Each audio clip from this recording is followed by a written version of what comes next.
Assalamualaikum warahmatullahi wabarakatuh. Selamat datang. Dapatkan manfaatnya dan bagikan kepada orang-orang yang kalian sayangi.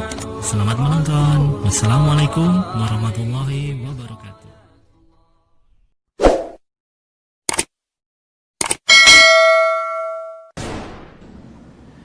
Ya'juj dan Ma'juj adalah dua nama suku dari turunan Adam, sama dengan kita manusia.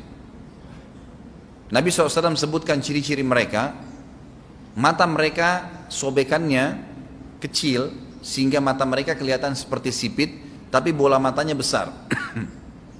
Mereka memiliki rambut yang keriting dan mereka memiliki poster yang umumnya seperti poster manusia.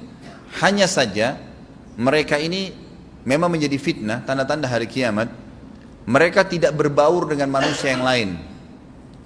Salah seorang di antara mereka tahu kalau dia akan mati kalau sudah memiliki anak 1000. Tidak ada pengikutnya dari manusia biasa. Pada saat saya pelajari tentang Ya'juj Ma'juj ini tingkat 3 kuliah, kurang lebih waktu itu tahun 96, 97. Dosen saya membuka kitabnya membahas masalahnya. Saya sempat tanya sendiri, saya bilang, Syekh, jumlahnya Ya'juj Ma'juj itu berapa banyak? Dia bilang tidak terhitung jumlahnya. Karena ada hadis yang berbunyi mereka akan mendatangi sebuah sungai, kalau tidak salah namanya sungai Tibria. Sungai itu sekarang ada, besar. Bayangkan sungai ya, airnya banyak mengalir. Kata Nabi SAW, mereka akan mampir dan minum di situ. Mereka semua minum air sungai itu, dan yang terakhir dari mereka datang sudah nggak dapat air.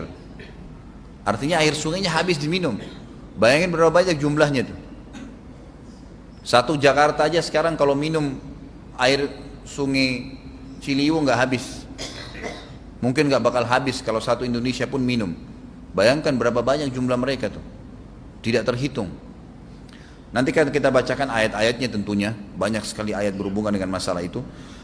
Tapi yang jelas pada saat itu Nabi SAW mengatakan, Allah berfirman kepada Isa, berkata, wahai Isa, aku akan mengeluarkan hamba-hambaku yang tidak ada seorang pun dari kalian bisa mengalahkannya, termasuk Isa AS, nggak bisa mengalahkan. Maka selamatkanlah dirimu bersama dengan pengikut-pengikutmu ke Gunung Tur namanya. Gunung Tur ini ada di Palestina ya. Ini rata-rata nanti hari kiamat ini di Syam, banyak negeri Syam kita. Maka Nabi Isa pun AS menyelamatkan diri dengan pengikutnya ke Gunung Tur yang diikuti sama orang-orang yang beriman. Lalu tentu yang bisa ikut yang terjangkau pada saat itu, karena dunia sangat luas. Maka yang tidak sempat ikut dengan Nabi Isa AS, mereka dibunuh oleh Ya'juj Ma'juj. Allah Subhanahu Wa Taala memberikan ciri khas mereka, artinya cirinya mereka ini, mereka dihimpit di sebuah gunung. Di surah Al-Kahfi dijelaskan oleh Dzulkarnain. Dzulkarnain khilaf antara ahli sejarah mengatakan dia nabi atau dia orang saleh. Tapi Allahu alam, saya cenderung dengan pendapat yang mengatakan dia adalah seorang nabi. Karena Allah SWT angkat ceritanya dalam Al-Quran. Dan Allah berikan dia banyak mukjizat. Di antaranya mukjizatnya adalah menahan Ya'juj Ma'juj waktu itu ingin membuat kerusakan di zamannya dia dulu. Jadi memang Ya'juj Ma'juj ini ciri khasnya, kata Nabi SAW, mereka memakan apa saja. Batu, kalau hewan-hewan itu kalah jengking sama ular, binatang-binatang buas, harimau, mereka makan semua. Jadi bukan seperti manusia normalnya. Mereka membunuh semua yang bukan seperti mereka. Mereka buat kerusakan. Sampai-sampai kata Nabi SAW tidak ada yang bisa mengalahkan mereka dan jumlah mereka sangat banyak. Salah seorang di antara mereka tahu dia akan mati kalau sudah punya 1000 anak. Dan tidak menikah dengan umumnya orang. 2 suku ini saja. Kata Nabi SAW dalam hadis Bukhari, kecelakaanlah bagi orang-orang yang ada di Jazirah Arab. Kemungkinan besar makna ini adalah tempat mereka dekat dengan Jazirah Arab. Sebagian, ada satu syekh dari Mesir, sekarang ada bukunya sama saya dan sudah terjemahan bahasa Indonesia, judulnya Ya'juj Ma'juj. Kalau Bapak Ibu mau beli bisa, ada judulnya Ya'juj Ma'juj, tapi saya lupa penerbitnya apa. Itu agak tebal, harganya mungkin sekitar 85.000 atau 100 ribuan lah maksimal. Itu khusus, dan beliau adakan penelitian, saya baca dan memang sangat konkret dan ilmiah. Beliau mendatangkan fakta kalau tempat Ya'juj Ma'juj yang disebutkan dalam Al-Quran itu ada di Cina, tembok Cina. Jadi seperti yang disebutkan dalam Al-Quran, 2 gunung yang disatukan, di antara celah gunung itu ditaruh tembaga-tembaga. Pernah pemerintah Cina mendapatkan ada celah dari tembok Cina itu yang bolong, waktu mereka mau tempel bolongan itu dengan batu tanah yang mereka biasa taruh sekarang, ternyata di dalam itu ada tembaga yang mengeras, dan seperti disebutkan dalam Al-Quran, di mana ya Zulkarnain mempertemukan antara besi-besi yang ditumpuk lalu dipanasi, dibakar sehingga menjadi meleleh, kemudian disirami lagi dengan timah yang meleleh juga dan dibiarkan kering sehingga menjadi tembok besi. Kata Nabi SAW, kecelakaan bagi orang-orang yang Jazirah Arab karena telah terbuka dari lubangnya Yajuj Majuj sebesar ini. Udah kasih isyarat dengan jari ibu jari sama jari tengahnya, artinya mereka sudah bisa melihat keluar. Tetapi kata Nabi SAW, setiap hari mereka terus menggali gunung itu, berusaha untuk keluar. Pada saat mereka tiba di malam hari, mereka capek, mereka mengatakan besok kita lanjutin. Mereka bangun besok pagi, gunungnya kembali utuh lagi. Sampai nanti waktu di mana Allah izinkan mereka keluar. Pada saat mereka keluar, maka mereka akan mulai membuat kerusakan. Ada di halaman 82 ya, Al-Anbiya 96 sampai 97 ayatnya. Ingatlah hingga apabila dibukakan tembok Ya'juj Ma'juj, bolong, jebol, dan mereka turun dengan cepat dari gunung-gunung itu, dari seluruh tempat yang tinggi. Kita tahu itu jaraknya berapa ratus kilometer, bahkan mungkin ribuan kalau nggak salah ya. Semuanya itu akan dipenuhi Ya'juj Ma'juj, dan telah dekatlah, kalau sudah terjadi itu, kedatangan janji yang benar, maksudnya hari kebangkitan. Maka tiba-tiba terbelalaklah mata orang-orang kafir. Mereka berkata, aduhai celaka kami, sesungguhnya kami dalam kelalaian tentang ini, bahkan kami adalah orang-orang yang zalim. Kenapa? Karena Ya'juj Ma'juj tidak lihat apakah kafir atau beriman. Mereka tidak butuh, bukan seperti Dajjal ya. Dajjal butuh jadi pengikutnya, oke, aman. Ini enggak, siapa saja ditemuin dibunuh.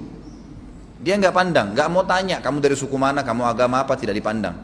Orang-orang muslim pada saat itu, orang-orang muslim pada saat itu yang ikut dengan Nabi Isa AS berhasil selamat. Walaupun pada saat itu di muka bumi umumnya orang sudah beriman. Yang dimaksud di sini orang-orang kafir adalah adanya orang-orang yang masuk Islam karena terpaksa, karena mereka tidak terlalu faham pada saat itu, lalu mereka menganggap remeh informasi dari Nabi Isa AS. Maka mereka terbelalak matanya karena dibunuh oleh Ya'juj Ma'juj. Kata Nabi SAW di dalam hadis sahih riwayat Imam Bukhari, bahwasanya Ya'juj Ma'juj akan membunuh siapapun yang mereka temui. Bahkan pada saat mereka sudah merasa menguasai bumi, mereka melepaskan anak-anak panah mereka ke langit, lalu Allah menurunkan anak-anak panah mereka sebagai fitnah dipenuhi dengan darah. Maka mereka berkata, kami telah membunuh semua yang ada di bumi dan semua yang ada di langit. Maka sebagai penutup dalam bahasan itu kata Nabi SAW, Allah lalu mengizinkan Isa untuk berdoa kepada Allah agar memusnahkan mereka. Maka Isa AS pun akhirnya berdoa, meminta kepada Allah Subhanahu Wa Taala agar mereka semua dimusnahkan. Maka pada saat itu pun Allah Subhanahu Wa Taala menurunkan kepada mereka hama. Sebagian hadis menyebutkan serangga kecil seperti cacing, banyak sekali yang menimpa tubuh-tubuh mereka, setiap orang satu, dan itu membuat mereka mati. Membuat mereka mati, dan mereka mati seketika semuanya. Jadi secara bersamaan semuanya meninggal. Allahu a'lam waktu itu berapa ratus juta jumlah orang Ya'juj Ma'juj pada saat itu, tapi semuanya akan mati, dan seluruh muka bumi dipenuhi dengan jasad mereka. Setelah itu Nabi Isa AS pun berdoa kepada Allah Subhanahu Wa Taala agar menghilangkan jasad-jasad mereka yang baunya sudah luar biasa waktu saat itu disebutkan dalam hadis. Maka Allah Subhanahu Wa Taala mengabulkan dan mengutus dari arah barat burung-burung yang lehernya panjang dan pelatuk mulutnya besar, yang memegang setiap jasad Ya'juj diambil, diangkat, setiap orang satu burung. Bayangkan berapa banyak miliaran burung pada saat itu. Kita nggak tahu bagaimana, Allahu a'lam, tapi ini wahyu, penyampaian informasi yang pasti. Diambil, kemudian jasad-jasad mereka dilempar ke lautan. Lalu Allah SWT turunkan hujan. Pada saat turun hujan, maka hujan tersebut membersihkan semua bekas-bekas mereka, kotoran mereka, darahnya segala, bersih, maka bumi kembali subur lagi. Tapi tidak disebutkan berhubungan dengan masalah ini berapa lamakah kejadian tersebut terjadi. Kemudian setelah itu Isa alaihissalam memimpin lagi di muka bumi sampai beliau meninggal. Setelah Isa alaihissalam meninggal, kembali lagi sebagian besar manusia berbuat kekufuran. Kembali manusia berbuat kekufuran. Mereka kembali lalai, nggak ada lagi pemimpinnya karena terlalu banyak orang pada saat itu, maka ada yang kufur lagi.